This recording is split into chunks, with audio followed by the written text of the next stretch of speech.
Howdy folks, welcome back to Coffee and Colours, where I talk crap, paint models, sometimes play video games, and try to maintain that ever-present challenge of not washing your paintbrushes in your coffee. I'm Ironclad13, welcome to the channel. Today's flavour, if you're interested, is it Cinder Toffee? Cinder Toffee. He says trying to remember before actually just tasting it to see what it is. But yeah, it's Cinder Toffee. So we've made a bit of progress since last time. What did we get done? We got done... fairly sure this guy has done the rounds. I'm not sure if the finished thing's been about, but that's our sniper with his belt-fed rifle. I guess if you just fill a volume of space with bullets, then you're more likely to hit the target.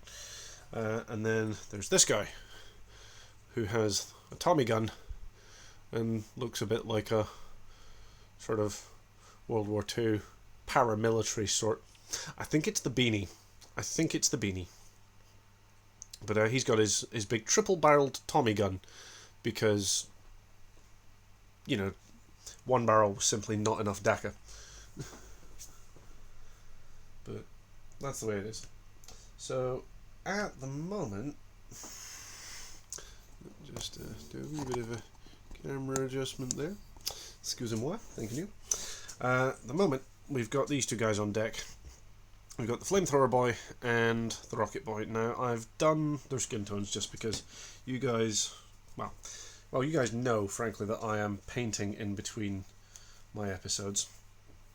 And that you don't necessarily need to see me painting green on every single orc. So I figured why not skip the boring bit and just get on with some of the other details.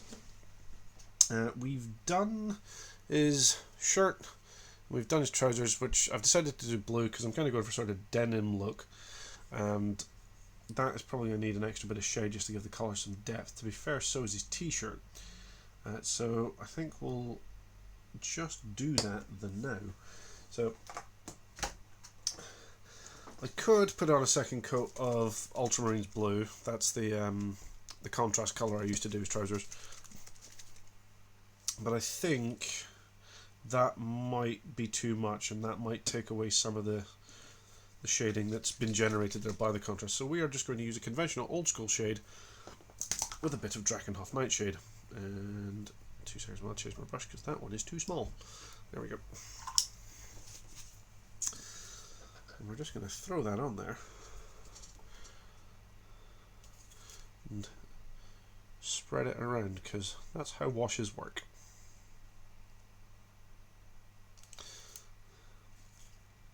Now, I'm not too worried about making mistakes with the washes because they're very thin and very runny, which means that if you get it on the wrong place, you can generally just wipe it right back off again, and it's not hard to just paint over them if it goes on the wrong area. So that has already added a bit of extra depth to those jeans. I say jeans, I mean, I have no idea how you might actually go about painting denim, so I'm merely just painting his trousers blue and hoping for the best. One day I will probably figure out how to paint semi-realistic looking denim, but it is not this day. That's that. And then I think what we're going to do is we're going to do the patch on his jeans in a sort of browny leather because, you know, you've all seen those trousers in Primark where, you know, you've got a pair of jeans and then on the back of them there's like a little leather patch and it's got like the logo of the manufacturer. So that's what we're going to do on the back of his pants. We're going to give him a manufacturer's label. And I'm just going to try and wipe off a little bit of the excess there, but I think that's pretty good because I accidentally got the label. As for his t-shirt, which also has a patch on it, I don't know if we're going to do that in leather because I've done that more as a conventional sort of fabric shirt. So maybe we do a band patch or something. Not like an actual musical band, but you've all seen those patches that you can get that you stitch onto whatever bit of clothing you fancy. So we'll do that in black, and then I will maybe attempt to paint some manner of logo on it very badly, because I'm not the world's best freehander, but I will try. No promises it'll look any good though, but we'll just do that in a bit of black.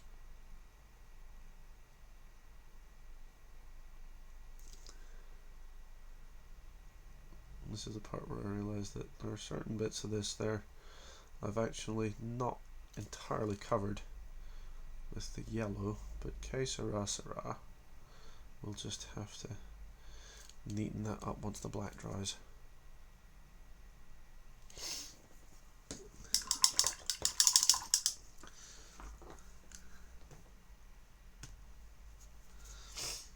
We have a brown somewhere. There we are. That's the one we want. No, that one's not the brown I want. There we are. I always get Cygor Brown and Gore-Grunta mixed up. Cygor Brown is the darker one.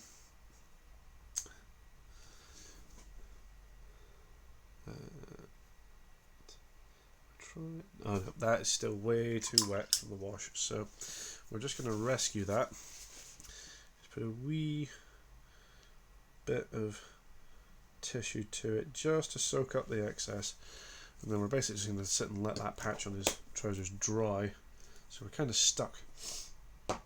So what else can we paint on this guy while we're waiting? He's got some wristbands, he's got a bunch of other straps and pouches, there's his boots, so I think we'll get to his boots.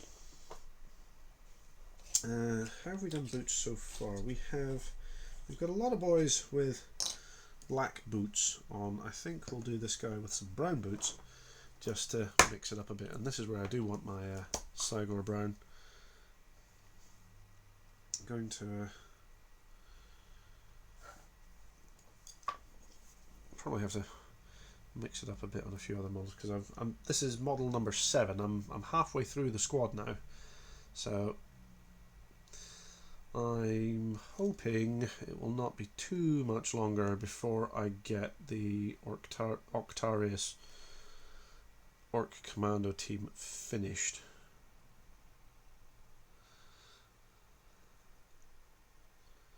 Then maybe I can get on to that Ultramarines project I was talking about. I do still need to do the scenery from Octarius, so I'll probably mix and match that a little bit.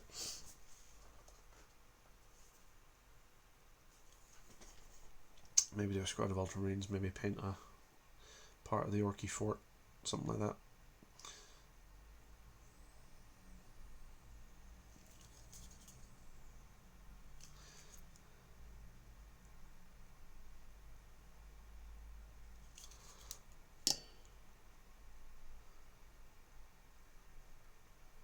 God, I love contrast. It just makes putting down block colours so much easier.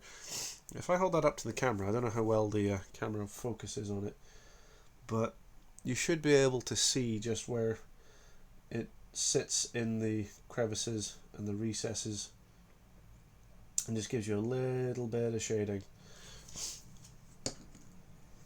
I don't know why I put that down. I've still got to do his other shoe. If you're wondering why I've not painted a few bits on it, that's because I'm going to do those as steel plates, because it's very much an Orky thing, where if you have, for example, steel toe-capped boots, you're just going to put the steel on the outside of the boot, and then you're probably going to kick someone with it. Because for orcs, this is not a safety feature. This is a means by which you can crump a git. And there's a little bit of something. Could be a loose hair, possibly from the cat. It's stuck to his boot there. There you go. In with the tweezers. Take that away. Of course, it's taken me a while to paint these guys, and they have sat out at times, so the for a while they did get a little bit dusty, and I had to brush that all off. The cat does love to clamber amongst models as well, so that's That's a bit of a problem.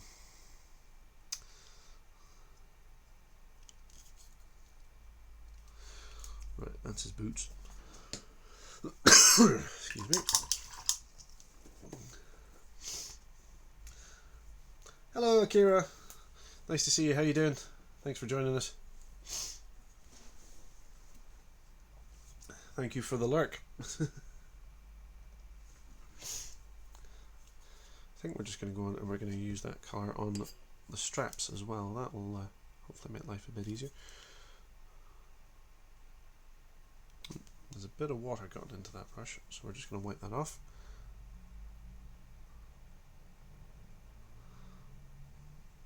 Yeah, that has ended up far too wet, so we're going to have to rescue that.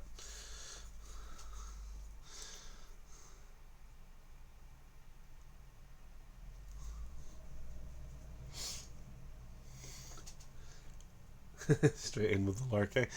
No, it's going not too bad. Not too bad at all. Still can't quite get rid of this blasted cough. But otherwise it's all good.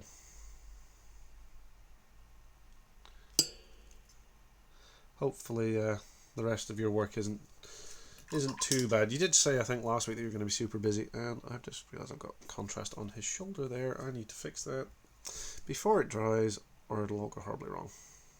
There we go.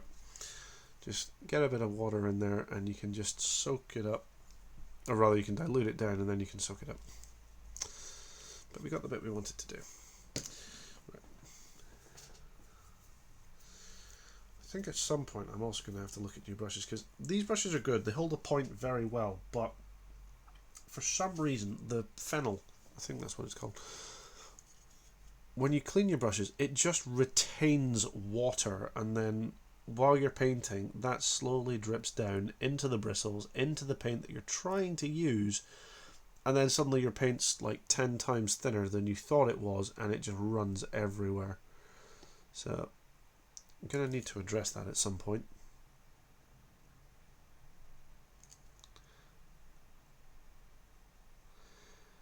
But that might be something for a later date, because I hate to mention the dreaded C word, but Christmas is fast approaching, and it's that time of year where I help buy things for other people's hobbies and not mine.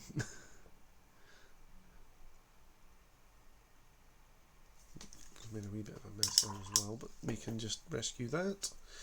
Get in with the wet brush, just dilute that and scoop it off.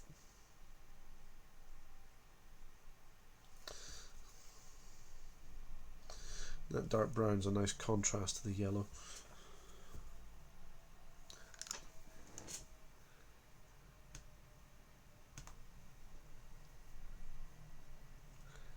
Yeah, no, I definitely like that.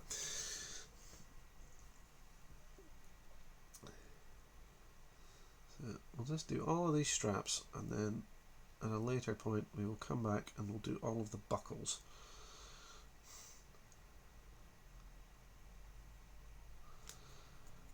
Why didn't I paint this in Subassemblies? I will be lamenting this until these guys are done, just FYI.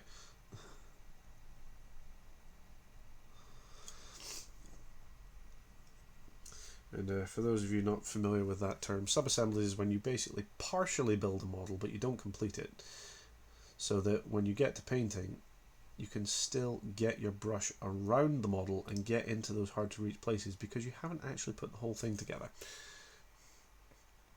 And it just makes life easy for painters, but I did not do that with these boys, and I regret not doing that, and now I just got to live with it because they're stuck. So that has been a learning experience. I mention this every time, I do, but I've kind of reached a stage with my painting now where I'm kind of good enough that I can be self-analytical and see, and I can recognize some, not all, of my mistakes. But whoops, keep tanging the camera stand there with the end of my brush.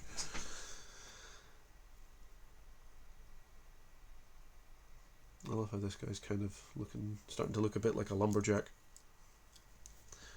Don't know if orcs have lumberjacks or if they just like to punch trees until they fall over. I think that's more orky.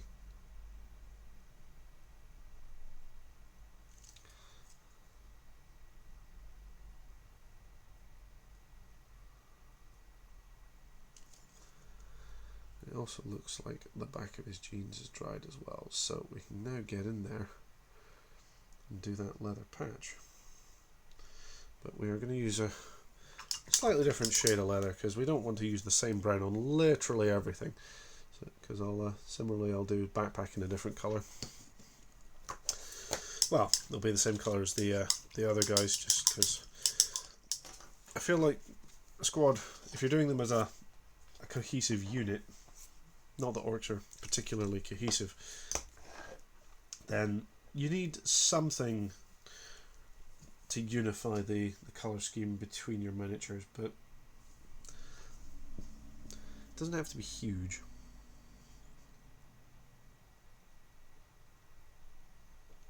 The astute viewer will notice that there's always something yellow on my guys, and that's because I play bad moons. Because who doesn't want to be the biggest, flashiest git with the flashiest gun, basically? Because orcs do love their guns. Right. A wee bit of wraithbone, just because I realised that I have put a wee bit of Sagar brown on his bedroll there. The idea of orcs with bedrolls just amuses me. I mean, I never really considered the possibility that an orc might sleep, just because they, well, frankly, they love a good fight far too much. But that is the nature of the green beast. Right, what do we get at next? That Sagar brown's going to need a wee bit to dry, but I can, if I can find the right yellow. Where did I put my Nasdrag? That's not it, that's Agrex Earthshade, because everything is Agrex Earthshade. There we are. We can just neaten up those bits we missed earlier. There we are.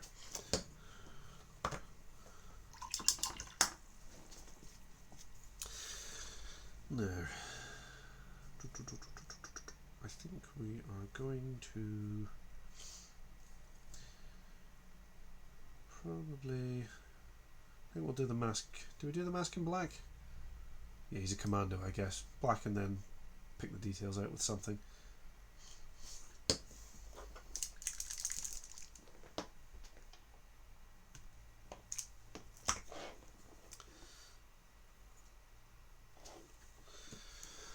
Right. So, like the other guy, where is he? There he is. I'm not sure I necessarily did the best job on this guy, but he's got like a plate over the front of his mask. It's a bit like a sort of weird variant on a welder's mask. I tried to do some line highlights around the edges just to differentiate them, but I'm not sure it necessarily came out the way I wanted it to. So what I'm going to do this time is I'm actually just going to paint that top mask bit in another colour, just so that that distinction is a bit more obvious. But I am going to have to be careful about not getting the black on it, because if I do, that means I have to come back with the base coat, and that's just a whole palaver. And I'm probably using a slightly too large brush here, but you know what, it's fine. It could be, no, that's definitely too big. I need to go down in size.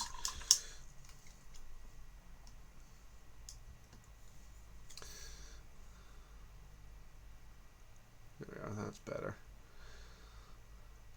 I very much subscribe to the doctrine that you should always be using the brush, or the largest brush you think you can get away with, but I was not getting away with that one, to be honest.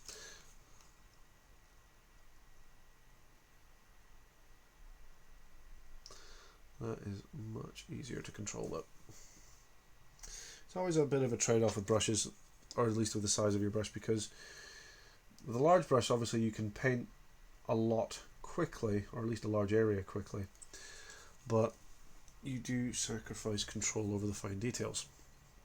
Whereas if you take a small brush all the time, okay, you do have control, but you will absolutely be there forever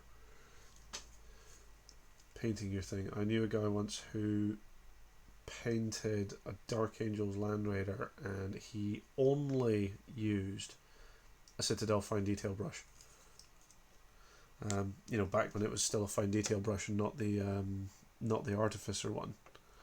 And Land Raider was beautiful, like, but it took so long for him to do. And to be fair, the part of the problem with that as well is that when you use something like that to do your base paints, even if you thin them, you do run the risk of getting streaks, because your area of coverage is so small that bits of it are going to dry before you finish. And to be fair, Citadel paint can be a bit like, oh, that's got a lot of water in it. That's why that paint's not taking. Let's wash that off.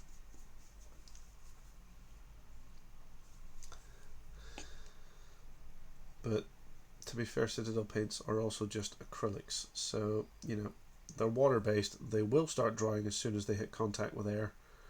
And if you're painting something like a friggin' Land Raider, you know those models are not small, then yeah, they are going to be drying out by the time you get to the next bit. Right, that's obviously had a bit of water spillage on it, and it's not taking the paint entirely well. But to be fair, we tend to do 2 coats with our black contrast anyway, just for a bit of consistency. So we'll just do that.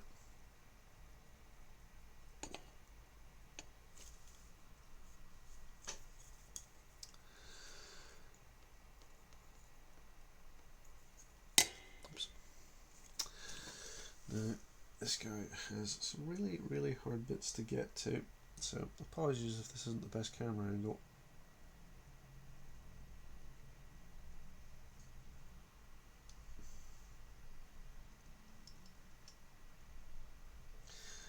But at the very least, given the way I have assembled this model, no one's going to be able to see that bit. I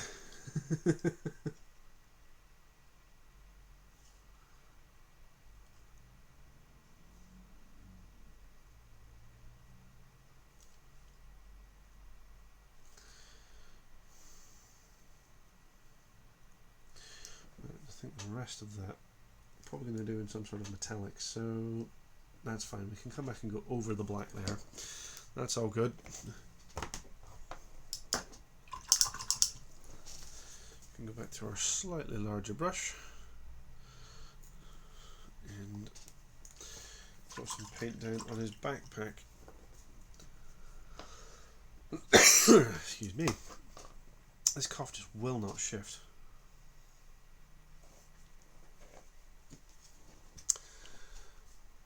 I quite like that backpack. It's quite different to the others. It's weird sort of stitches around the front.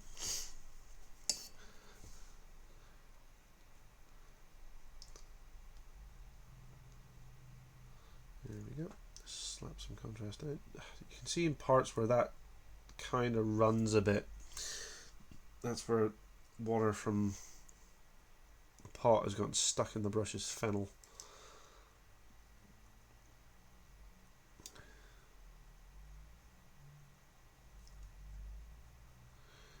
It's just very annoying when that happens. But we'll just have to live with it.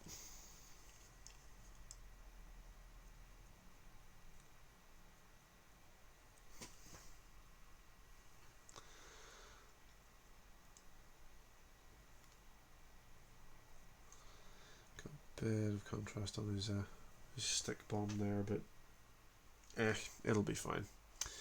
It'll be fine. Because we're going to have to go back and repaint that anyway. You can be a wee more careful around the bedroll, but it's not like mistakes are completely unfixable.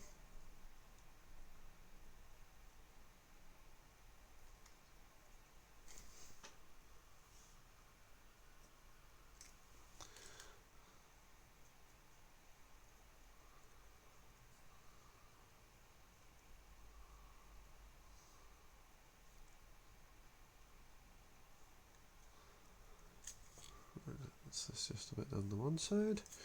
Get this side next to the sword.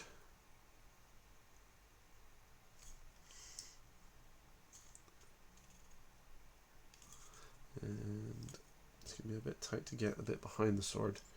But we'll do our best. Arguably, we only really need to get the bits that you can see.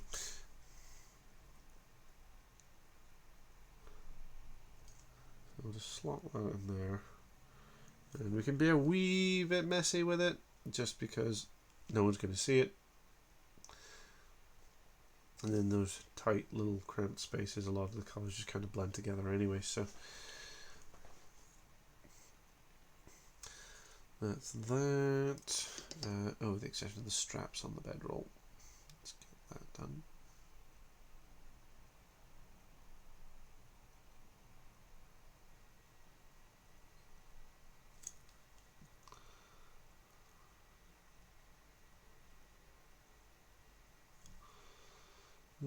And I've made a bit of a mess there, so just have to...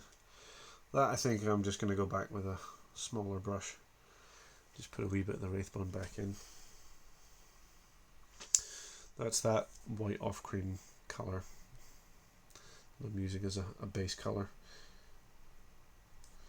If you're at all uncertain what colour these models are when they come out of the packet, they're grey plastic. Just as they're manufactured, you literally have to do every ounce of colouring yourself, which is no bad thing. I very much enjoy this part of the hobby.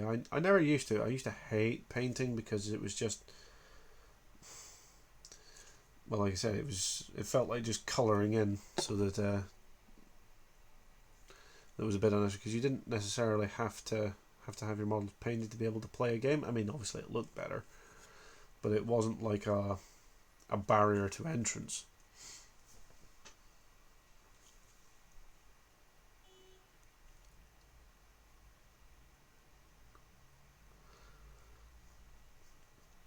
But I have since, well, frankly, since my painting has gotten better, I have come to enjoy it more. I think in those early days when I was just putting single block colours on models and wasn't really bothering with shading and highlights, then yeah, it was a chore. It was because my models looked okay, or at least I thought they looked okay, but they didn't have any real sort of wow factor. Whereas now, okay, I have started shading, and that helped a lot when Games Workshop released their washes back at the advent of 4th edition.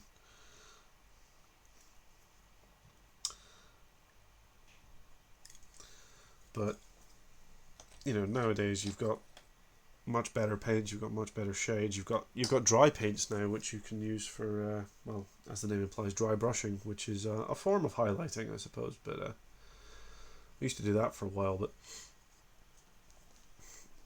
I'm just going to do these in the brown leather as well.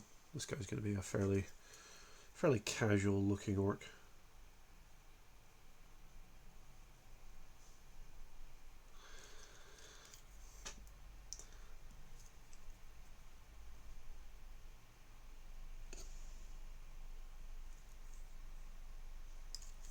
But yeah, now it's painting's a much more meditative process for me. It's very relaxing, I find.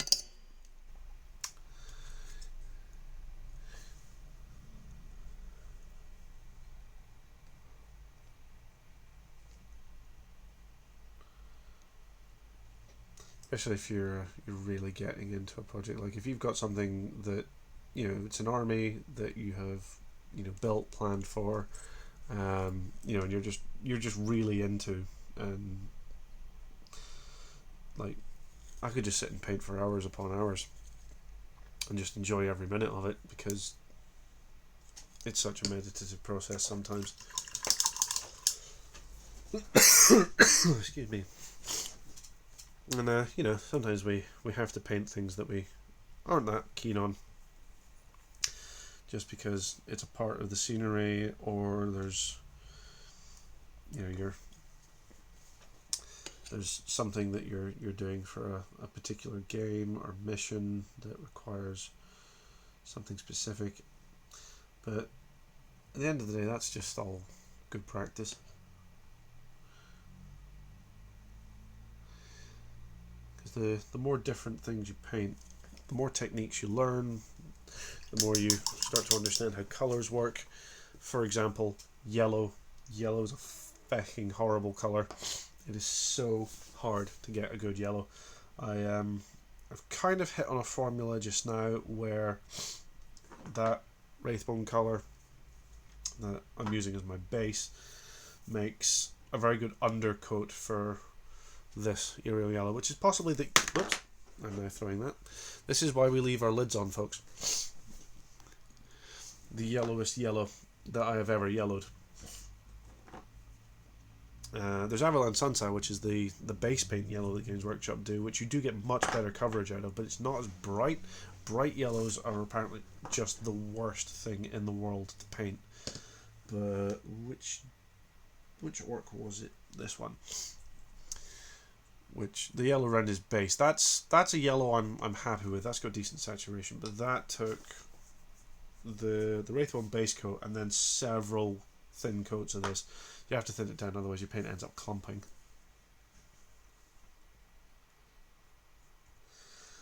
And yeah, that's a lot of work for a yellow I'm happy with. You could just use the contrast yellows, of course, but they do that weird thing they do where they give you bits of shade and bits of highlight here and there. And that can just make them a little bit inconsistent, which sometimes you want that, such as when you're painting fabrics or skin tones. You do not want that if you're painting armor plate, for example, which is just a big flat open area. You want the colour across that consistent. Right, I've got my Sagar Brown back out. What was I going to paint with it? Oh, that was it. Need to do the handle on his sword. I don't know if it's a sword technically. Orcs.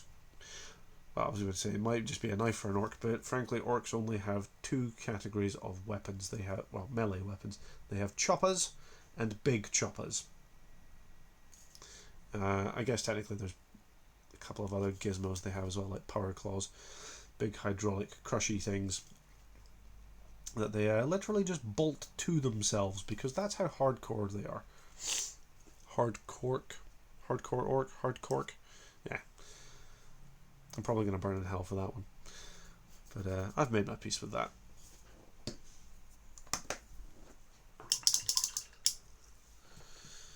Right, so now I am thinking about metallics, because that's a lot of the fabric done. So that black on the mask needs a second coat. We're going to stick with our small brush just to keep better control of it. And then we're on to metallics.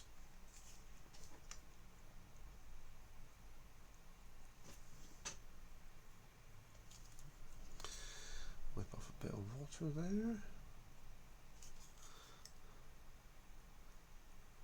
This guy was obviously part of a tank busters unit at some point. You can tell by all of the explosives and the weird rocket launcher thing he's got. Because an orc would not use a conventional bazooka or whatever. No, they would invent some sort of crazy RPG rocket propelled thing on a stick. Literally just point and shoot like some sort of giant firework that you just hold on to. Which is just frankly the best in my opinion. Anyway, coffee time, cheers. I'm not sure this... I like that one, the Cinder Toffee. Not sure it's my favourite, but it's definitely up there. So, metallics I said we're on to. Where did I put my lead belcher? The metaliest of metals. Well, it's pretty metal. I'm not sure it's necessarily as metal as some bands, but I haven't heard anything by lead belcher, so there you go. Right, we're sticking the small brush just now, just because we're going to get in and we're going to do all these buckles et al. Just so that we don't lose control and get that silver over something else, because that is going to be much harder to clean up than a spill of contrast, because the base paints, which Lead Belcher is, dry very quickly, which means that if you get that on the wrong thing, you're going to have to take it straight back to base coat, unless you're very lucky.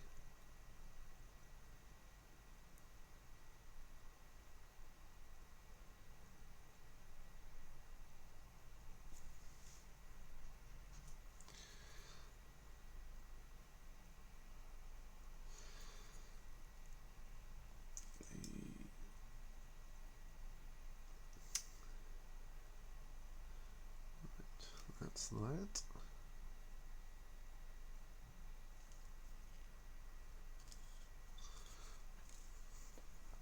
And get a wee bit more paint on the brush.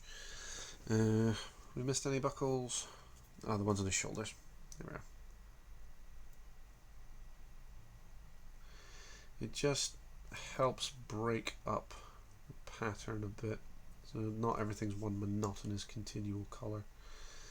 You can see here, much like when we went in to do the brown, there's with the yellow, when I realised we missed a few patches with the yellow, I realised now there's a few bits I've missed with the brown. So I'm just going to finish these metals and then go back and fix those brown spots.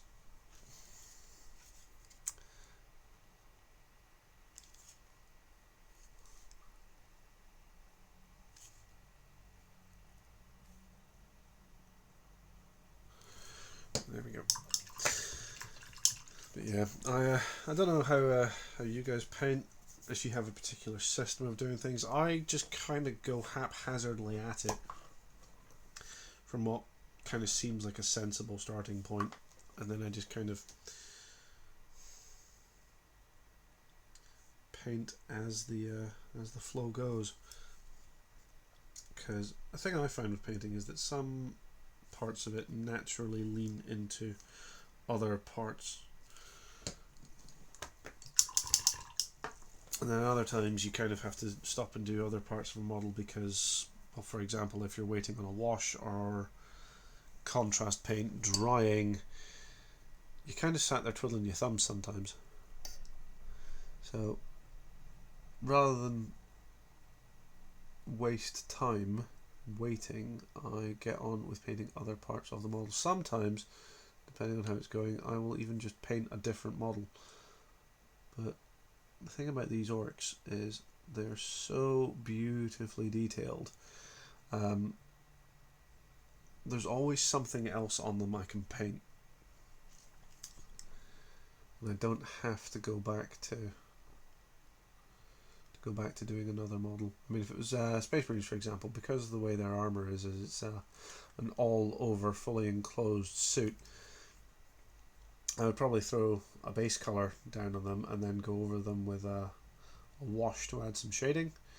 And as we all know, washes, especially large ones, take absolute donkey's years to dry. So you're kind of stuck having to just work your way between multiple models to get them done. And by the time you finish the last model in the squad, or by the time you finish putting the wash on the last model in the squad, the first one might be dry enough for you to go back to working on.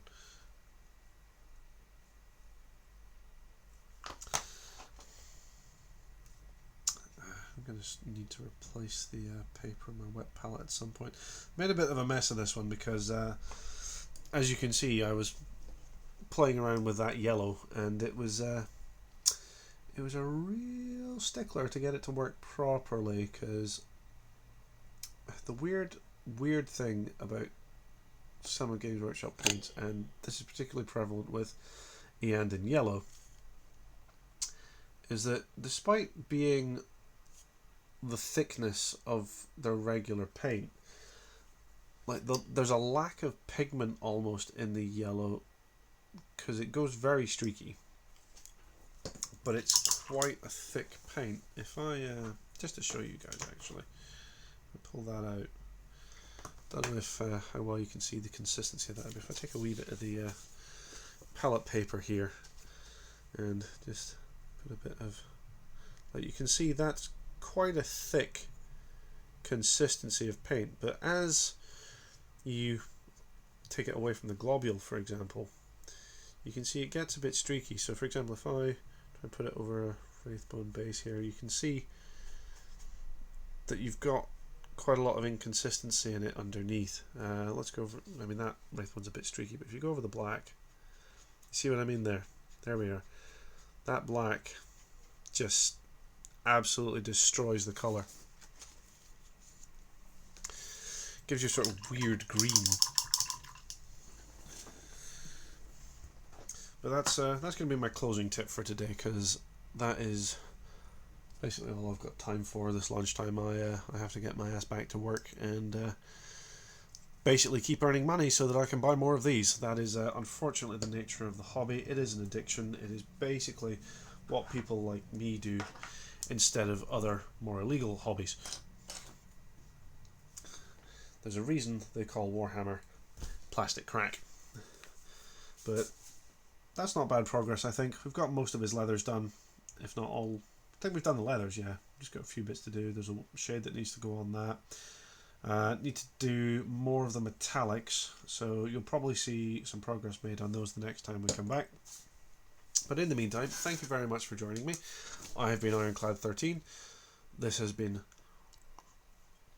a cup of toffee cinder coffee, which is absolutely lovely. And I shall see you fine folks next time.